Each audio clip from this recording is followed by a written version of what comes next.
Oh, I ain't know you was back here, girl. I ain't even see you. Oh, nah, just making sure.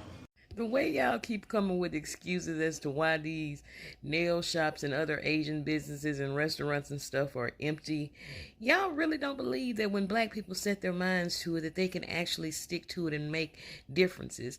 But then again, yes, y'all do. It's why y'all try so hard to convince us, like white supremacists have always done for so many years, that it doesn't matter when we unify, when clearly it does. But to see y'all writing all these excuses, it's a Monday, oh, it's still too early, or it's this, or maybe just people are standing on their word, black people, and keeping their money in black businesses. Bravo, black people. This is why when y'all say black people can't come together, I just shut my mouth because y'all are showing out on this Asian boycott. Saturday, June the 6th, empty. Nail salons, empty. Y'all are showing out. Now, if you recall, he's the one that told us that we couldn't survive without any Asian-owned, stores in our community, and told us if we did a boycott, he would take away the laundry mats, right? They would not have laundry mats for us, as if we don't own washers and dryers in 2026. Now, some of you actually seem to be surprised at the Asian community, some of them anyway, that are really thinking that we're ignorant and too ignorant to have our own. Guys, don't forget about 2023. Do y'all remember in 2023 when they ended affirmative action? And that was in part to the Asian community. They let themselves be pushed to end affirmative action against the blacks. And people always say against the blacks as if we're the only community and we're the number one community to benefit from affirmative action. We weren't, but that's a discussion for another day. So in case you didn't know, the Asian American Coalition for Education, along with 60 other Asian American groups, got together and filed several civil rights law complaints against Harvard, okay? And they supported students for fair admissions. Now, if students for fair admissions sound familiar, that's because they are the ones who filed these lawsuits that went to the Supreme Court. President and fellows of Harvard College, and also against University of North Carolina. They combined the two. They said that they felt it was so unjust. They were expected to perform higher to get into Ivy League colleges. And that's not the case for everyone, i.e. black people. They decided to do it in groups so that no one could pick out a specific Asian American to target. But the fact that there were 60 different groups along with the Asian American Coalition for Education speaks volumes. Now, once affirmative action ended, do you think there was a big surge of acceptance into Ivy League colleges for Asian Americans? No poochie pies. According to the Manhattan Institute, there was a 2% increase across the board of Asian Americans being accepted into Ivy League schools. However, there was a decline in Blacks and Hispanic enrollment. Like other communities, Asian communities seem to forget that they benefit from all the hard work that the Black community has done. And that's okay if you forget. We don't have to remind you because, baby, we just keep doing what we do, which is us. So I'm proud of all you guys standing in solidarity because they're basically calling us stupid as hell, and we're not. Leave me a comment. Bye, y'all. Bye. Now that I'm on a roll talking about these Asian nail salons in the black community, let's have another conversation. When I was going to open, I had to have a final inspection with the fire department. And the guy comes in, he asked me, well, what are you going to have going on here? I said, we have this, we have a cold plunge, we have a sauna, we have rooms, this, all of this amazing things. We also have nails. He goes, oh, did you hear what happened? I said, no, tell me what happened. He said, I went into this nail salon, beautiful nail salon down the road. I said, oh, I know of it. He said, we had to shut the whole place down. I said, well, why? He said, well, first and foremost, they had 20 plus nail people in there, all of these stations, but only one person had a license, okay? All of this stuff on the wall, they were not licensed nail techs, okay? Next, he said, then come to find out, I don't know who tipped them off or whatever, but they was in there selling cat, okay? It was a nail salon front, and it was cat in the back, okay? Now, what I noticed is that I said, wow, at the restaurant, they selling cat. At the nail salon, cat. The massage parlor, cat. All right. So keep in mind when you're seeing these prices, it's because there's other stuff. There's a lot of layers to this. We're not selling cat. I'm not selling cat. You know what I mean? So the price might be a little more. We don't need to be astronomical. I agree. We need to work with each other. We need to keep our prices reasonable, right? So that people can be consistent with us. We have to work hard on our customer service. I 1000% do not have any excuses for poor customer service, for snappiness in the policies that people have. We do have to have some grace with each other when it comes to certain things. I do think that we can build stronger, but we have to understand all the dynamics at play when we are approaching this situation and when we're making a conscious decision to choose each other. I hope that helps. It's not a boycott. It's a wealth transfer. It's not a boycott. It's a wealth transfer. And there is a way for every Black woman on this app, doesn't matter your age, your experience, to participate in this mass wealth transfer. One of my favorite corners of wealth transfer TikTok right now is older Black women. I could tell they older. They like me. They at least in their 50s. At least. I'm 53. They in their 50s. And they drive by the nail salons and the beauty supply places that we're transferring our wealth from, and they be stopping in to check in to see if there's any Black people in there, any Black women in there. And if there's any Black women in there, then they'll tell them, hey sis, listen, we're doing a wealth transfer. Take your money someplace else. Sometimes they even have like little pieces, little information telling them where they can go and different places we can go in and around the area for our beauty supply and to get our nails did. I love it. Keep it up. That makes me so happy. I could tell they women might, because of the way they sound when they walk in their flip-flops. They sound exactly the way I sound when I'm walking around in my Hoka flip-flops. And nosy in these shops, seeing what's going on, because y'all know we need to see what's going on.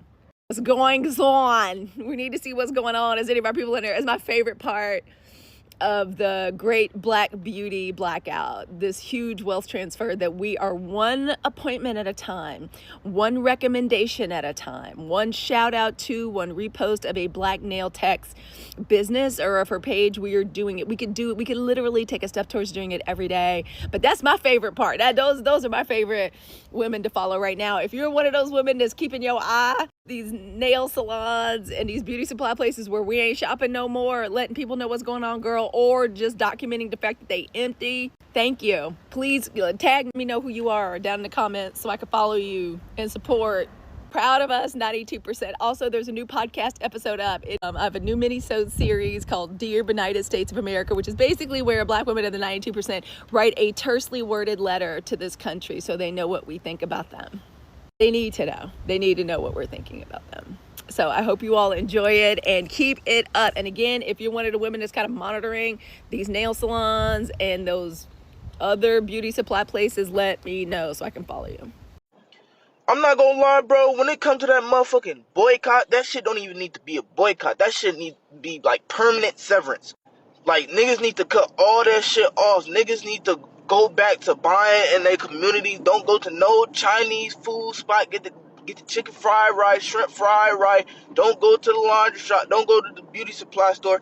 And if you gotta inconvenience yourself to drive to go to the Black beauty supply store, so be it, nigga. Suck it up, fucking buttercup, nigga. We trying to do this for the betterment of the community.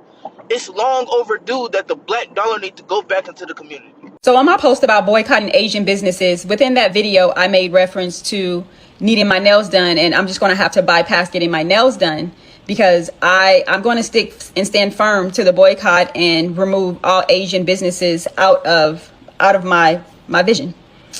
And I think the only Asian business that I really frequent is the nail salon. So that's something that I'm going to have to remove.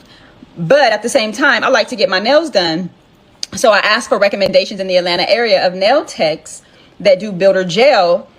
But I'm getting a lot of comments of, girl, you're in Atlanta. There are so many Black nail techs that you can, you can do business with. But I don't think y'all realize how challenging it can be at times to make appointments with certain types of service provider. I just seen this young lady's video right here. I'm going to tag her in this caption, but she made a great point in her video. She made a great point in her video with this huge opportunity where there's a mass exodus of us no longer doing business with Asian businesses. That is going to leave a huge gap in nail service. Us as black women having the option to go get our nails done. The door is wide open for you black nail techs.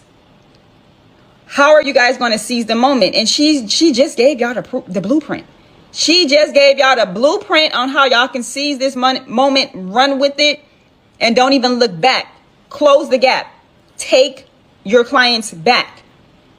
She basically said, all y'all need to do, why don't y'all band together, all the nail techs in your city, and y'all go and... The worst thing that Asian fella did was to make a threat against the black communities. A $1.6 trillion industry, especially in black communities alone, where most of the Asian stores, nail shops, beauty supply stores are highly dependent upon the black dollar.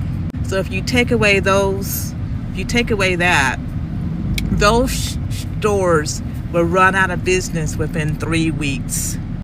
That's where it starts. And then it's going to go up to where the supply chain is, where they're getting the goods from. That's going to be highly affected. But in order for this to be a good effect on the black Americans, we must build our own manufacturing shops right here in America. Right here. Bye. You know, I always believe that the internet is a different beast, right? People who men and women don't hate each other as much as the internet, says that we do. Black and white people don't hate each other as much as the internet says that we do, or black and Asian people don't hate each other as much as, the internet says we do. Racism isn't as rampant, or, all these shit, right? All these internet negative takes are not as rampant or big in the real world as the internet perceives, right? So I've always believed that. But, and the recent thing with the whole rape child thing, where a young black boy innocently died for something petty, okay? And you get the internet, a lot of internet takes, right? A lot of black people online, right? A lot of internet black people saying, oh, let's boycott Asian businesses, right? Let's boycott Asian businesses. And I get it, right? You want to give your takes online, cool. But I just thought that was just an internet thing. And then to realize, in real life, someone just happened to me where it's like, oh, what are you doing? You can't be around Asian people, right? I mean, you got to boycott them. I'm like, that's crazy. It's just crazy because, I was finding it funny that the one group that constantly talk about racism, right? Constantly talk about racism online. Talk about racism online, talk about oppressive, or being, the oppressors and oppressions, right? Constantly talk about treating people like a monolith, right? Treating people all the same, right? Stereotypes and all this shit they talk about. But when they are in that position, they will treat other people the same way, right? They will treat Asian people like a monolith. They will be racist to Asian people. They will attack Asian people. They're no better. They're no better, okay? It's like they're no better than the people they complain about. And I've always believed this, where if given the opportunity where, let's say, black people were 70% of the U.S., where black people had the power, right? The systemic power, they would be no better, no different than white people. They haven't disproven that, right? They haven't disproven that. White black people have been racist as as white people, supposedly, right? As they deem as white people. They've been tribal, they're very tribal, right? They're like, oh, there's only blacks only, and shit like that, right? Segregate. I wouldn't want to be around white people. I wouldn't want to be around Asian people, right? You're no different. You're no different. And I don't know. And again, right? I don't care. Like, spend your money. It's like, that's capitalism for you, right? That's the beauty of America. You can spend your money wherever you want to. No one. I'm not crying, or I don't think Asian people are crying that you don't want to, go to Asian establishments. All the more power to you, right? You want to spend your money however you want it. It's all good. I just want to point out, right, that this situation shows you that black people are no better than white people.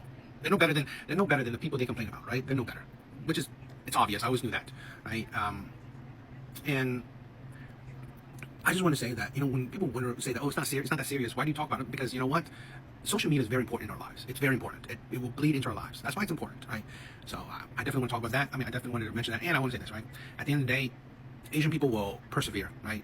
Asian people will persevere through the, black people's racisms, black people's views of Asian people. Asian people have always persevered through oppression, through, targeted campaigns or situations.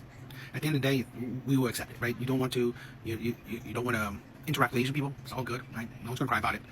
We will continue to, work hard and focus on our families and focus on, our communities. I also say this, right? The young Asian people, or the liberal Asian people that want to kowtow to black people, fuck you, right? fuck you. It means like you can't logically see the difference. You can't logically see the hypocrisy. To say that Asian people are racist is like such a stupid thing. To not think that, you know what, anyone and everyone can be. It's more like you being a jerk, right? You're being a jerk. You're being an asshole, right? Racist. It's like I find it funny. Liberals saying, you know, black people can't be racist because they have no systemic power, but yeah, Asian people can. It's like really funny too. And it's just like you're so foolishly liberal that you're blinded. But whatever, you know. So I've been thinking a lot about this Asian boycott thing. And while I have gone into Asian businesses that have treated me like a queen, honey, remember my name when I come back, all of the things, immaculate service, okay, will come back every time because I like how I'm treated there. There have also been Asian businesses when I walk in and I am racially discriminated against. I've had both experiences, okay? Now, while it may not be every Asian business, maybe a boycott is necessary. Maybe we have to hit home for a lot of you. Because even though I come in your business and you treat me with respect, that's because you as a business owner understand your demographic. Okay? You understand your demographic and you know better, whether you fuck with me or not. Now, what shows that y'all don't fuck with us, this the part, right, is that instead of getting online and talking to your community about the bullshit they've been pulling in our communities, y'all coming online talking to us.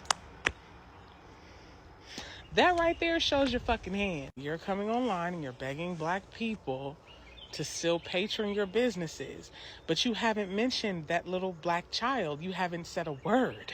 All you've talked about is how you're affected by the boycott. That's all you've talked about. So whether or not I walk into an Asian business and receive immaculate service or fucked up services because of the way I look, that's irrelevant right now. Because if you cared, truly cared about black people, you'd say his fucking name. If you truly cared, you'd talk to your community. And a lot of you have. I've seen a couple videos of y'all coming on here like, hold on, we oppressed too. We used to get hung too. White people don't patron with us either, right? So some of y'all got some sense. That's what all of you should be doing. But the lack of that, I don't see you doing it enough. Which shows your fucking hand. Do you understand what I'm saying? So yeah, black people tired. We tired as fuck. We tired of dealing with people who don't fuck with us for what y'all don't even know why. You have given into this thought process of a stereotype that white people who have also oppressed you and your ancestors, you feed into that idea that they put inside your head. When you should when you should really be coming to the realization that we should be helping each other. This is a fucking It's always a distraction. It's always a distraction. Look over here.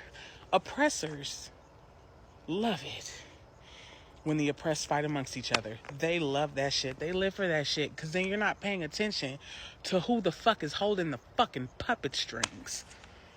I need y'all to come to that realization. Unlearn this shit and learn American history and stop listening to what white people just tell you. And it's like, and the confusing part is like, y'all not talking to each other about this shit? Like you ain't got ancestors that came here, got hung, were oppressed by white people? Or does it not even fucking matter? That one notch on the totem pole is what matters to you. That you one step, maybe two, above black people. You're never going to reach the top of the food chain, my dear. It's never going to fucking happen. They don't like you either. They're going to keep you where they want you. That's how this system fucking operates. And until y'all open y'all eyes to that, it ain't shit I can do. My people want to boycott your shit? Okay. Start talking to each other. Wait, hold on. Say that again. What I say about Black people being black people been a big fat cash cow for the world. Everybody come to get a piece. The love relationship ain't mutual. Like You got these people who come in our community and they take, but they don't put nothing back in the pot that they taking from. You know what I mean? So it's like, so dudes like, why is the whole Asian community being punished for what one guy did? But it's like what he did was like the straw that broke the camel's back. It's a million other straws up under that. You know what I mean? You giving sisters chemical death. In the treatment of their nails and hair and all this kind of stuff. You don't think about, what is the best product to sell this community, because they're blessing me with resources. The love ain't there. So so it's like, why are you being punished, man? Because it's like, man, black people waking up and it's like we can see the relationship ain't a love mutual relationship. Right. You know what I'm saying? It's like I bless you with the resources of my dollars, but you don't bless me with even a atom's weight of respect. Facts. You know what I mean? So Facts. It's like, man, and we waking up and we starting to see that, man, and it's like, dude, that stuff gotta stop. And it is stopping, man. So it's like, so when you raise the question, like, why is all of us being punished, man? Because it's like, dude, it's like, if you consider it like this, the body has in it a cancer cell. It's the body's job. It's the body's immune system's function and purpose to get rid of that cancer cell, not somebody outside of you. Your own community got to clean that up. So if you don't, man, and you just let that cancer cell ride, that cancer cell will ultimately overcome you, take you out. From within. So the corruption of your own people, man, and the wrongdoing of your own people, man, has its consequences, man. Just like with any group, any nation, any individual, when your evil starts to outweigh your good, judgment happens, man. And man, the judgment is like, hey, this relationship ain't a good one, so it's got to end. It's got to stop, man. So, Honorable Elijah Muhammad said, do for self. So we're gonna do for self. And we gonna wake up as a people, man. Where we can take care of our own beauty needs. Right. And why is it that they claim that we're racist for wanting to do group economics with us, but when they do it, it ain't racist for them to do it, but now all of a sudden it's racist when we do it? Man, because they know we have a long-standing sympathy, in where this love talk is concerned. You know what I'm saying? The enemy always been able to dupe our people with tricking us about the concept and idea of love. Right, love everybody. Love everybody. It ain't. Black people. You're not loved. We've been taught so deep and so thorough to love that which is absolutely destructive of us. We've been taught to love it. So anything that we do anti the destruction of ourselves, they say we not acting within the script we was given. So it's like, black folks, you're doing wrong. It's not the script. You're supposed to, love me when I spitefully misuse you. Ooh. You know what I mean? Like, you're not following your script, Negro. Get back on script. And we coming off script. We reading our own script now. Right. And we understand, man, man, I can't have the same emotional response that I have for one who loves me, for the one who hates me and destroys me and will spitefully misuse me, abuse me, take from me, not give back to me, and it's like, you can always tell the love and the care of a person, an individual, or group by how they treat someone who they feel like they don't need. If you feel like you don't need the Negro, the real test of your character is in how you treat the Negro that you feel you don't need. Right. What you really are shows up in how you treat that which you feel you don't need. And they not very respectful like that. And it's yeah. like they chased that little brother down. They said almost 2 football fields over some water that he didn't steal. Dude, you was asking for a fight. Yeah. If I'm chasing you, I'm asking you to let's throw down. Right. We fight. I want to fight because I'm coming after you. Right. I mean, you don't treat your bill collector like that. Ooh. You don't run after your bill collector. You know what I'm saying? Because you don't want that smoke. Right. Why you let the little boy go? He ran. Take it on the chin. You got insurance on your business. Right. You know what I mean? You're right. Right. Write that off, man. Right. Stop playing, dude. You write off, those types of things. Or you raise the price on your other products in the store and make the community pay for it, not calling in, their community thieves, man. You know what I'm saying? Make the community pay for it. That's what everybody else do. Right. You make the community pay for when somebody come in and steals. You raise the price. Right. Now everybody complaining. Well, stop whoever's doing the stealing. Right. Teach them better. But not by shooting them, obviously. Man, that's whack, man. But yeah, I mean, I felt like, you shot that brother over water. Facts, man. Over water. And it's like, yeah, you got insurance on your business. What was the point in all of that? Man, and they did not shoot that little brother over no water. Right. They shot him because they felt like they can. Ain't had nothing to do with water. They was just, man, sporting, killing. And it's like the Book of James say, man, they kill the innocent with like this glee and this feeling of, I could do it because ain't no punishment. Ooh. Book of James, I believe it's chapter 5, something to that effect. But yeah, man, they ain't kill no little boy over no water, man. Because they killers. Period. They kill you through your nails and the glue and all, the eyelash, the wigs. They killing us and all that crap, man. Feeding us the food with soy and salt and all this. Right, MSG and all that stuff. They just did this little boy with a bullet. But they kill. So it's a nigga about to be a trillionaire tomorrow. This shit crazy.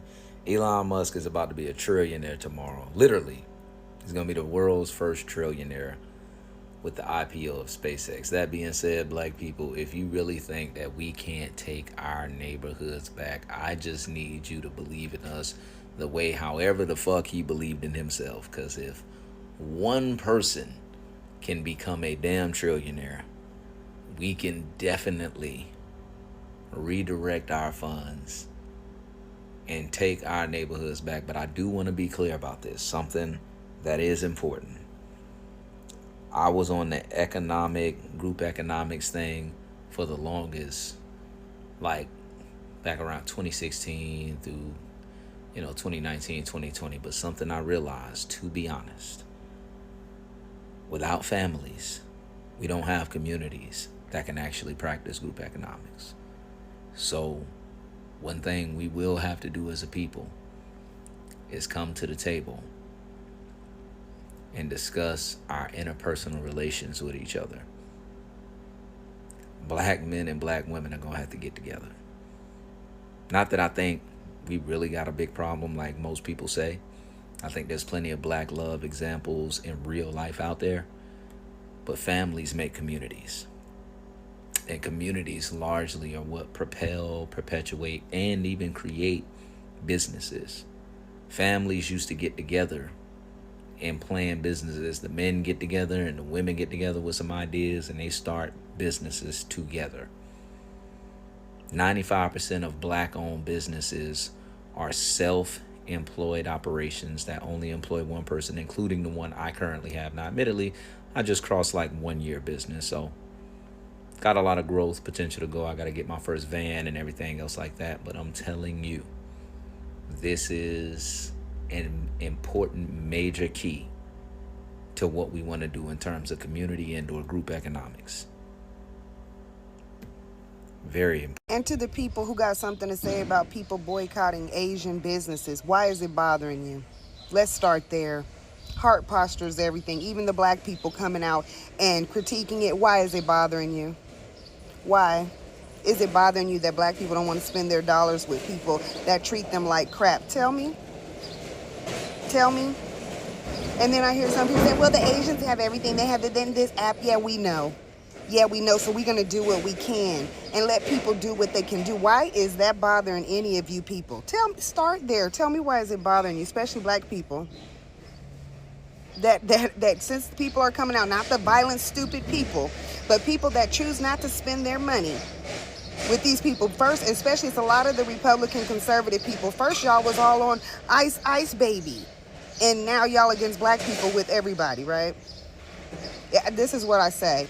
This is ridiculous. And that's why I had to stop speaking out like to black people so much and reprimanding us, because people don't know how to take it into context. Because you're reprimanding your own people. People think it's a gateway or a doorway for racist other weird shit to go on, and that other people can stand up and try to dog black people out all day. That's not what I'm here to do.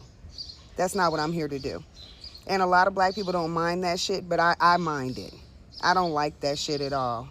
I don't see what's the point. How is that bothering you? Finally, black people are coming together some sort of way. Why is that bothering anybody? Please, somebody get up here and tell me. Why? Why is that bothering? Oh, they could be doing this. There's people do. That's great. Let it start somewhere. It's not hurting nobody but them pockets of them Asian people who want to treat us bad. Don't act like this just started. Like I said, back since the 90s, I've been getting treated like shit in all kind of Asian shops. So what's the problem? This is crazy. So one thing I find absolutely fascinating about racist and racism and anti-blackness as an institution is that oftentimes people who participate in this will cut the nose to spite the face, thinking they're showing us something. So I'm sure you've all heard of black people will now be boycotting Asian-owned businesses. Fair. But now you have Asian people logging onto social media saying how they never needed black people's money anyways. Babes, you set up a bunch of businesses in predominantly black neighborhoods, but more specifically poor black neighborhoods. And proximity to whiteness is not going to save you. Those other people are not going to come to the bad side of town to make sure your business stays afloat. That beauty supply store you set up in the hoods that are filled with black hair care products is a business model that is dependent upon black patronage. Do you think white folks won't come from across town to get Chinese takeout in the hood? But you'd rather dig your heels in than hold your own accountable. And I'm saying this as a business owner myself. You cannot alienate yourself from your consumer base and think you're going to be successful. There is no one else who can patronize these businesses because no one else goes into poor black neighborhoods but other black people. And that includes black people who aren't even from that neighborhood. They will go to those neighborhoods to get to the black beauty supply store because that's the only place that sells our hair care products at an affordable price. But sure, you sure showed us. Rick Chow was found not guilty, and now black people across the states are protesting Asian-owned businesses. Rest in peace, Cyrus Carmack Belton. If you didn't know who he was, 14-year-old kid running away from a Asian store owner that was accusing him of stealing a water bottle that he didn't steal. There's a lot of division and disagreement between Asian Americans and Black Americans right now due to the fact that a lot feel like it's unjust or unfair for Black people to boycott Asian businesses and generalize them for the actions of one Asian man. A lot of content creators and commenters don't understand why they're generalizing Asian businesses, and that's part of the issue. There's more concern and outrage for Asian businesses right now than for the fact that a 14-year-old was wrongfully murdered over a water bottle that he didn't even steal. People are angry about Black people trying to boycott instead of wondering what is it that leads to them taking it to this level. The issue doesn't start and end with Rick Chow, right? There are many instances of Asian discontent towards Black people in their businesses, and I feel like that's where that need for boycotting is stemming from. Granted, we're not perfect either, right? Like, there's obviously situations in which there's been aggression from Black people towards Asian people, and maybe I'm saying this because I'm biased, maybe because I do have black skin. I've noticed more discontent towards Black people in my life from Asians than the other way around. If you feel otherwise, hey, we can talk about it. But that's how I feel as a New Yorker who's been around the Asian neighborhoods. But that's a major selling point at why Black people are trying to boycott these businesses. Now, me personally, I think it would be a lot more powerful if it was focused towards businesses, Asian businesses within our community that we know are racist or act a certain type of way when they see Black people. But most people aren't going to think like that, right? Like the Chinese food restaurants by my parents' house, I would never boycott them, right? Because even in the worst case scenario, because those ladies took care of us since I was like 5. There were 2 in this neighborhood. Both of them are out of business now, unfortunately. I don't know what happened in the last couple of years, probably COVID. But they took care of my people, everybody in my neighborhood. Love them, right? All the friends that I talked to about them, sweet, always gave extra food. They were nice to everybody. the stores by my school, my high school when I was growing up, I remember there was a certain time frame, actually I was in middle school at the time, where they were literally just like not letting black kids into the store after school. Like when school hours ended, like they were constantly kicking black kids out the store. I remember trying to go in there to get the guava candy. I forgot what it was called, the green little guava candies. And I was just coming in after school. Like I didn't know. I'm guessing kids were stealing in there. And as soon as they saw me, just kicking me out the store, and I didn't understand why at the time. A place like that, I probably boycott, right? I think what I'm trying to get at is if you don't want to receive negative backlash from black people, you should create a space where black people feel safe enough around you. And I guess if they're not doing that, they probably haven't felt comfortable in your establishment to begin with. It should have a purpose, right? It should be centered around taking people that are bad out of business, right? I would absolutely boycott the internet cafes that refused to give me service until they realized I was with my Chinese friends back in middle school. But I would always stand behind and support the ones that back me and let me in and let me chill, vibe, play Crossfire and League with my Asian friends. And I would never boycott a business that I know backed me and my people and didn't look at me differently because I was black. Like what? Duh. You may not have stood behind Rick Chow, but how often have you spoken up when you recognize racial discrimination or stereotyping within your families and friends? That might be telling as to why you feel a certain type of way about black people boycotting Asian groups. How many times have you heard an Asian saying directed towards a black person that, or spoken a different language that they wouldn't understand, insulting them? Like I remember in the 10th grade, random girl in my class, my school is primarily Asian, random girl in my class called me a Hegway. I would not have known what that meant if I didn't have my Chinese friend at the time sitting right next to me tell me like, yo bro, she just called you a black ghost. Like what? Whoa. In a graduating class of 90, I'll say 60 plus were Asian. I can confidently say I was one of the few people in my grade that were pretty much on good terms with everybody, right? I like to keep a good reputation with everybody in my class. That day, probably like 10 to 12 students that could speak Chinese. Every single one of them were laughing. Not a single person spoke in my favor, except for the one friend that I had that told me what it was that she said. But everybody else was just laughing. As a kid, I was whatever about it. I didn't fully understand. As an adult, it's pretty obvious that it's not okay to sit through events of racism like that. I've had these instances growing up. I cared less when I was younger, but I understood the importance of them growing up. I've had these experiences and instances with the Asian community in the past, and yet I still think that boycotting is important, obviously in moderation or with direction. I don't think any of y'all racist people or people that refuse to speak up when your family members are racist or your friends are racist, whose dog is that? I don't think anybody that can easily spread hate or people that don't speak up against family members and friends that discriminate and stereotype, I don't think any of you deserve a platform or a business, and you deserve to be boycotted. But I also think it's a wake-up sign for black people to start owning more businesses in their neighborhoods. There are reasons as to why black people have been set back in businesses that go back decades, right? Adiv Unsolicited, I'll put his TikTok down below. He has a couple good videos on it that I will direct you to. You should watch because education is important. But it shows how Asian Americans have benefited from the oppression of black Americans in businesses. And they honestly have in a multitude of different platforms. You see things like make K-pop Korean again, or discontent for black people in the K-pop industry, and the Howard University stuff with BTS. And then when you actually do some research on it, K-pop is born. It is literally the baby of Michael Jackson, Janet Jackson, New Edition, Bobby Brown. And there's no love for the culture, which is part of the reason why I think black people need to start making that kind of music again, low-key. But we do need more black businesses. I've met a multitude of girls in my life, black women, that have started like nail businesses, hair businesses, and they go door to door. But I never really see like anything grow from that, at least from my generation. I don't know about previous generations. I don't think we need to eviscerate Asian businesses and culture as a whole influence in our lives, because there are some benefits and positive things that we've received from the Asian community. It's a fact. I mean, they make everything. Literally, they produce so much.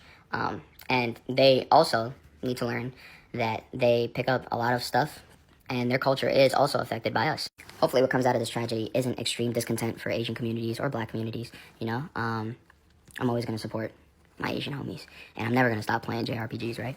But hopefully what comes out of this is more black-owned businesses, studios, clothing stores, grocery stores, hair salons, etc. Because we as a community need that economic stability.